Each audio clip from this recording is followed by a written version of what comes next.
What's up, folks? Sean the Average Angler coming at you with another video.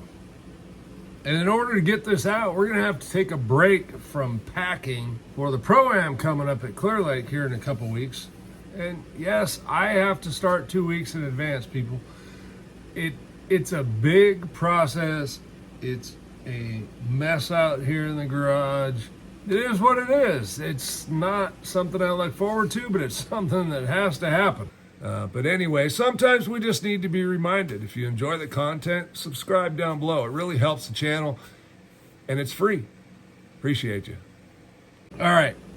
So first of all, the last 3 years, I've signed up as a co-angler. I'm really kind of teetering back and forth right here on co-angler versus pro. All right, maybe I'm teetering more towards pro. But what I need, let's just put it on you guys. Okay, those of you that watch the video, if I can get 150 likes, we're going pro. All right, it's not that hard. More than that, if you guys will watch the video, all you got to do is hit that like button. Drop a freaking comment, man. Tell me what kind of weight you think I'm gonna have. High, low, whatever you think. Go ahead and drop it. I'm feeling pretty good about it. All right, so today we are going to talk about a bait that I think is going to be pretty relevant in that tournament. And it's just, quite honestly, it's a bait that's going to be pretty relevant anytime in the pre-spawn, right? Now, I will say this tournament might become a spawn tournament. I hope it doesn't, because there's younger guys that can see a lot better than I can. I'm still confident. You don't have to sight fish, folks. There's all kinds of stages that the fish are going to be in. Anyway, today's bait we are going to talk about is going to be a ChatterBait, vibrating jig in this case, because this is a copperhead. There you will see the two copperhead BBs here and here. What this does is that blade rocks back and forth and hits the copper, so it gives a different sound. This is a first gen copperhead. The link will be in the description. They've got some really cool colors for one. This just happens to be one of them. I think it's called Pro's Choice. It's got this blue glimmer kind of tied into that green pumpkin. Anyway, it's fish this time of year. Buckle in, strap down. You need to watch the whole damn video, okay? Because I'm gonna give you some juice right now, especially if you live here in California, and looking ahead to our weather patterns, and really the rest of the country, to be honest with you. The weather in the early spring does this, right? Kind of goes up and down, back and forth. It might trend up and then bam, and you get slammed back down again. It positions the fish and it stops them in these areas that are flats. Flats is what I'm thinking when I think about chatterbaits. Now you might think flats 2 feet, but I'm thinking flats all the way down to 8 feet. So depending on the weather pattern, depends on where these fish are going to get, because it's going like this, right? The fish aren't going to back out completely and take off. And a chatterbait is probably one of the best ways. Now, I've got a bunch of stuff that we don't want to talk about how many rods I'm rigging and all that kind of stuff. And the fact that I have a co-angler who I've fished with for 25 years in the back of my boat. So look, I expect to do well. But a chatterbait is something that is going to cover water.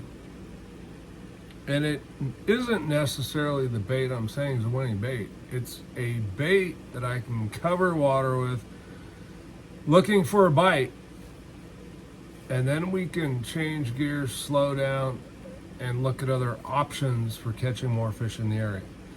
I'm looking for areas that are holding fish. These flats are huge staging areas, especially when the weather's doing this, right? There's food there. When it warms up, the fish will start to move up. And this is something a lot of people aren't talking about. What happens when that cold front comes back in is the fish aren't turning around and going back out. The fish are still feeding. And oftentimes that cold front triggers a bite. Now the shitty time is when it kind of turns around a little bit for the first half of a day. So if it's warming up, let's say you had a cold front and now it's warming up, that first half of the day can be brutal. It's a great time to fish a shaky head. But we're talking about a chatterbait. So let me grab a trailer. Sorry, I've got literally, I have my bulk pack stuff, which is stuff that's going in the truck right next to me. I have the stuff that's going in the boat over on the workbench. So there, my wife came out earlier, said the garage was destroyed. So anyway, one thing that I like to do, and this is just the way I'm going to start. I need to get a feel for things. So I'm probably going to go this way. Okay, you'll see that trailer there, green pumpkin on top, it's kind of chartreuse on the bottom, paired to a green pumpkin jackhammer or Evo, whichever this might be. That happens to be a jackhammer.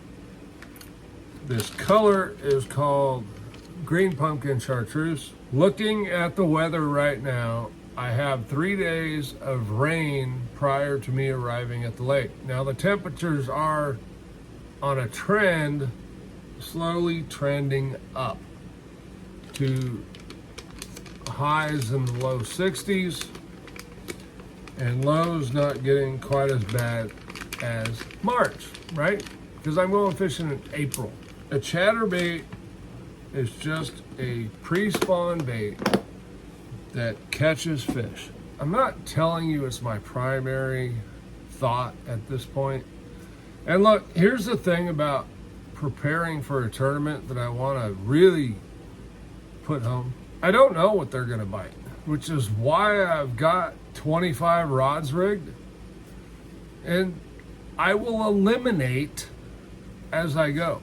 Pull these out. I always take a couple extras just in case it's something that I didn't think I was going to be doing, but I am. I don't want to have to go and buy tackle. When I leave for a tournament, and this is a week away from home, to go fish this Pro-Am, and there's a boat on the line here, folks, so, you know, I'd love to win a boat. Come this close in the past.